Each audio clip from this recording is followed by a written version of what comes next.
ભાઈ અંધે હરખું ન હોય, કોઈ ભૂમિ હોય, કોઈ કભૂમિ હોય, કોઈ પારકા પાધર હોય,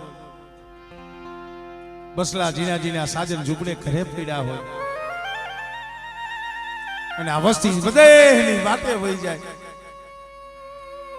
પણ જઈ અહીંથી હાલતા થાય ને તે મારા બાપ ભાકુલની દેવીને માથું નમાવી એને ભલામણ કરી અને હાલી નીકળે જોઈજી મળી વધેહની વાટે જાય છે યા અમારું કોઈ વાલું નથી મારા બાપની અરે બધેની વાટે તો જાય છે યા અમારું કોઈ ન હોય હો જોઈજી ધણી પૂ મેલતી નહીં, ધણી પૂ મેલતી નહીં, આ બગીચો